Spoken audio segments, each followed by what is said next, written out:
আমার গল্পের দুর্বলতাগুলি এই প্রসঙ্গে পরস্পর মত বিনিময় করবেন এবং তাদের যে যোগসূত্রটি যিনি করিয়ে দেবেন সেই সঞ্চালক বিশ্বদীপ দে। অভিজিৎ তরফদারকে ডেকে নেব। অভিজিৎ, আপনি যারা আছেন মঞ্চের উপরে নিচে সবাইকে আমার সম্ভাষণ নমস্কার জানিয়ে শুরু করছি। প্রথমেই বলি, বিপদটা তৈরি করে দিয়েছেন আয়োজকরা লেখার দুর্বলতা বলাতে। যদি সেই জায়গায় হতো শুধু দুর্বলতা, ব্যাপারটা অনেক সহজ হতো। ভালো খাবার, তার প্রতি আমার দুর্বলতা; ভালো লেখা, তার প্রতি আমার দুর্বলতা; সুন্দরী মেয়েদের দুর্বলতা, মানে এগুলো কোনোটাই আমি বলতে পারবো না। প্রথমেই মেরে দিয়েছে ওই বলে লেখার দুর্বলতা। তো যখন বলেছে তখন সেটাই বলতে হবে। এখানে একটা ছোট্ট কথা বলি, এই দুর্বলতা যে শব্দটা, সেই শব্দটা আমি একটু সাবস্টিটিউট করছি। এটা বদলে আমি সীমাবদ্ধতা বলি। কারণ মানুষ যদি, কোনো লেখক যদি কোনো একটা জায়গাকে তার দুর্বলতা বলে মনে করে, তাহলে সে সেই জায়গাটা সে প্রকাশ করবে না। আমি কোনো দ্রোণাচার্য নই, কোনো কর্ণ নই যে আমি শিখণ্ডীর কথা বলে দেবো কি কবচকুণ্ডল কাউকে দিয়ে দেবো। তো দুর্বলতা তো বলার কোনো প্রশ্নই ওঠে না। সীমাবদ্ধতা, হ্যাঁ, সীমাবদ্ধতা প্রত্যেক লেখকের আছে এবং সেই সীমাবদ্ধতা সম্বন্ধে প্রত্যেক লেখক সচেতন। তাহলে দেখা যাক যে আমার লেখায় কোন জায়গাগুলো সীমাবদ্ধ, মানে কোন জায়গাটাতে আমি সীমাবদ্ধ, সেইটা নিয়ে আলোচনা যদি করা যায় কেমন হয়। আমি যখন লিখতে শুরু করি, বিশেষ করে প্রথম যখন উপন্যাস লিখি, তখন আমাকে বিমলকর বলেছিলেন, আমি জিজ্ঞেস করেছিলাম আমি কী লিখবো, আমি জীবনে কখনো উপন্যাস লিখিনি। বিমলকর বলেছিলেন, তুমি উপন্যাস লেখার সময়, অন্তত প্রথম উপন্যাস লেখার সময় খেয়াল করো তোমার অভিজ্ঞতার যে জায়গাটা, সেই জায়গাটা অতিক্রম করার চেষ্টা করো না, তোমার লেখাটা চেষ্টা করো অভিজ্ঞতার মধ্যে রাখতে। এখনও কিন্তু আমি যখন লিখি, সে গল্পই লিখি, উপন্যাসই লিখি, আমার কানে কিন্তু সেই কথাগুলো বাজে যে চেষ্টা করো তোমার অভিজ্ঞতার মধ্যে লেখাগুলো রাখতে। ফলে এই অভিজ্ঞতার মধ্যে রাখতে গিয়ে যে জিনিসটা হয় সেটা হচ্ছে অনেক জিনিস আমি হাতই দিই না। যেমন কয়েকটা উদাহরণ দিই। আমার কাছে একটি গল্প সংকলন এলো, যাদবপুর বিশ্ববিদ্যালয়ের পিএইচডি করছে একটি ছাত্র, সে গল্প লিখেছে, তার সংকলন। সেখানে একটা অসাধারণ গল্প আছে। সেই গল্পটা হচ্ছে যে মানুষদের নিয়ে তারা ছিটমহলে থাকেন। ছিট মানে জানেন, মানে এপারও নয় ওপারও নয়, মাঝখানে তাদের ছিটমহল বলা হয়। আমি গল্পটা পড়তে গিয়ে, প্রথম কথা আমি পড়তে গিয়ে বুঝলাম এই গল্প আমার হাত দিয়ে জীবনেও বেরোবে না। ওকে ডাকলাম, ডেকে বললাম তুমি এটা নিয়ে উপন্যাস লেখো, কারণ এই লেখা আগে কখনো হয়েছে বলে আমি জানি না।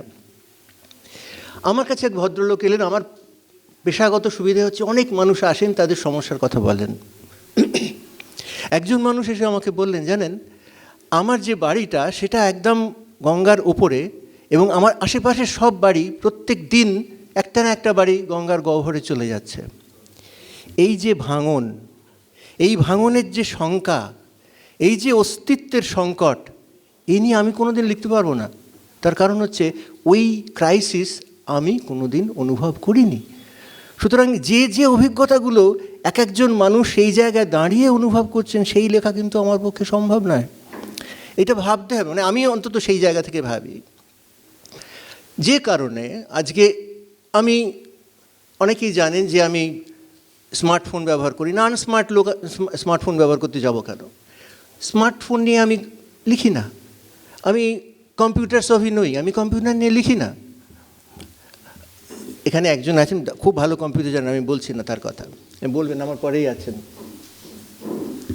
যাই হোক, এগুলো আমার সীমাবদ্ধতা, যেগুলো আমি পারি না, কিন্তু তার জন্য আমি সেই জায়গাটাতে নিজেকে তৈরি করে নিয়ে লিখব, এটা কিন্তু ভাবি না। তাহলে আমি কি ভাবি?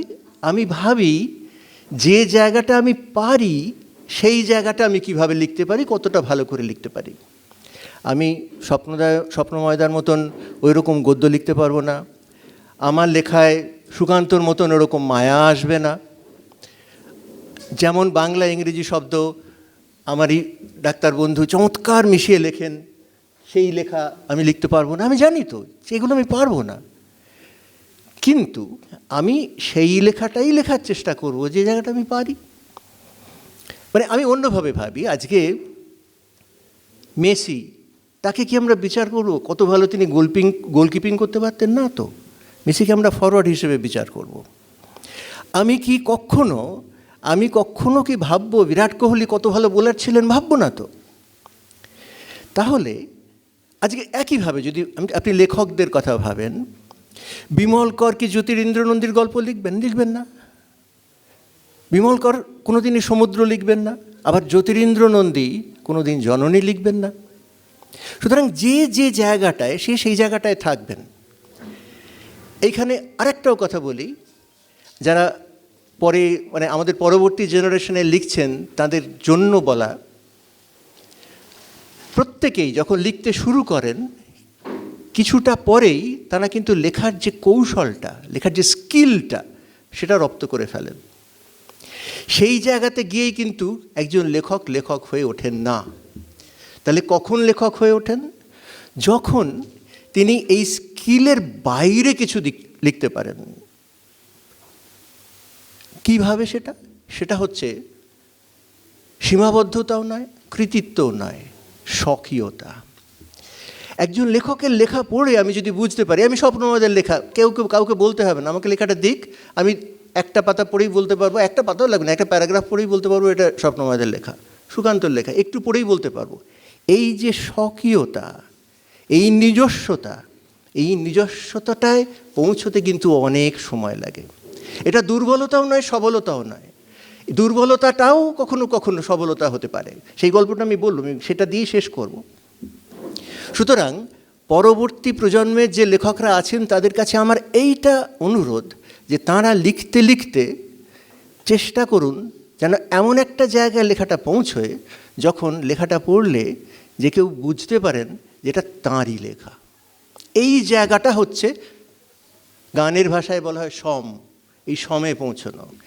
এই চেষ্টাটা সবাইয়ের আছে। আমরা যারাই লিখছি আজকে, যে যত বয়স্ক লেখকই হোক না কেন, এই চেষ্টাটা যদি না থাকে তাহলে একজন লেখক তিনি একজন স্কিলড রাইটার হবেন, কিন্তু তিনি একজন গ্রেট রাইটার হবেন না। এই স্কিলড রাইটার থেকে গ্রেট রাইটারে যে উত্তরণ, এই উত্তরণটার জন্য যে জায়গায় জিনিসটা লাগে, সেইটা রপ্ত যেদিন হয়ে যাবে সেই দিনই বোঝা যাবে একজন লেখক তার লেখকত্বে উত্তীর্ণ হয়েছেন। শেষ করি একটা ছোট্ট গল্প দিয়ে। এটা আমার গল্প নয়, একটা ঘটনা। সেই ঘটনায় আমি উপস্থিত ছিলাম। এখানে কেউ ছিলেন কি না জানি না। আরেকজন যিনি ছিলেন তিনি কবি সুবোধ সরকার, তিনি তো এখানে এই সভায় অন্তত নেই। বাংলা একাডেমি সভাঘর, সেখানে গল্প পড়ছেন সন্দীপন চট্টোপাধ্যায়, সভামুখ্য দেবেশ রায়। আমার বয়স অনেক কম, আজ থেকে 30-35 বছর আগে। তখন আমরা সবে শুরু করেছি। তুমি ছিলে কি? জয়ন্ত ছিলে না, মানে ছিলে না। বাংলা একাডেমি সভাঘরে গল্প পড়ছেন সন্দীপনদা। গল্প শেষ হয়ে গেছে, এবার গল্প নিয়ে আলোচনা। সেই আলোচনায় আমি তো অল্প বয়সী এবং ওই একটা খারাপ ভাষা আছে না, ন্যাংটান নাই বাটপাড়ের ভয়, আমার কোনো তখন দ্বিধাদ্বন্দ্ব ছিল না, সবে লিখতে শুরু করেছি। তা আমি হাত তুললাম। দেবেশ রায় সভামুখ্য ছিলেন। হ্যাঁ, বলুন। দেবেশ রায় সবাইকে আপনি বলতেন। আমি সন্দীপনদাকে প্রশ্ন করেছিলাম যে সন্দীপনদা, আপনি যে গদ্য লেখেন ওই গদ্য আমি 100 বার জন্ম নিলেও লিখতে পারবো না, অসাধারণ গদ্য, কিন্তু কেন আপনি যৌনতা ছাড়িয়ে আর কোনো বিষয় নিয়ে কখনো কোনো গল্প লিখলেন না? এই ছিল আমার প্রশ্ন। এই প্রশ্নটা করার পর 2 মিনিট নীরবতা। কেউ কিছু কথা বলছে না, কেউ উঠছেও না। সন্দীপনদা তো উঠলেনই না কিছু বলার জন্য। দেবেশ রায় উঠলেন। দেবেশ রায় এই প্রশ্নটার উত্তর দিলেন। তিনি যা বলেছিলেন আমি সেটা বলি। তিনি বলেছিলেন, আজকে সন্দীপন যদি যৌনতা নিয়েই লেখেন, আমরা যৌনতার বিভিন্ন মাত্রা তার কাছ থেকে শুনব, পড়ব। যে কোনো একটা বিষয় সেটাতেই যদি তিনি থাকেন, সেটা তার ইংরেজিতে বলে ফোর্টে, এটা তার ফোর্টে, সেখানেই তিনি থাকবেন। সেখানেই তিনি কত বিভিন্ন মাত্রা, কত বিভিন্ন রং, কত বিভিন্ন রূপ, কত বিভিন্ন রস যৌনতার আমাদের কাছে দিতে পারবেন। আমরা সেটাই মুগ্ধ হয়ে পড়ব এবং দেখব, শিখব। সুতরাং তার কাছ থেকে আমরা অন্য কিছু প্রত্যাশা করি না। একইভাবে একজন লেখক, তার যদি কোনো একটা নির্দিষ্ট জায়গায় সীমাবদ্ধতা থাকে, সেই সীমাবদ্ধতার বাইরে যে জায়গাটায় তিনি সীমাবদ্ধ নন, যে জায়গাটা তিনি করে উঠতে পারলেন, সেই জায়গাটাতে কতখানি ঋদ্ধিতে তিনি পৌঁছলেন, কতখানি সমে তিনি পৌঁছলেন, একজন লেখককে সেইভাবেই বিচার করা উচিত।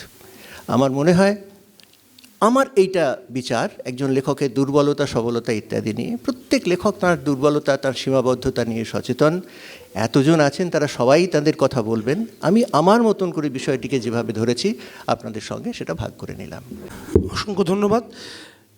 লেখকের লেখার শক্তি, দুর্বলতাকে ছাপিয়ে যে শব্দটা উঠে এলো, সীমাবদ্ধতা। এবার সেই সীমাবদ্ধতার মধ্যে থেকে তিনি তার যেটা শক্তি বা যেটা তার দক্ষতা বা যেটা তার ভালো লাগার জায়গা, সেটা নিয়ে লিখে সেই বিষয়টা ধরে তিনি যদি অনেক দূর পর্যন্ত আমাদের নিয়ে যেতে পারেন, তাহলে হয়তো দুর্বলতা বিচার করার প্রয়োজন পড়ে না। এমনটাই আমরা জানলাম এবং আরও অনেকগুলো দিক উঠে এলো।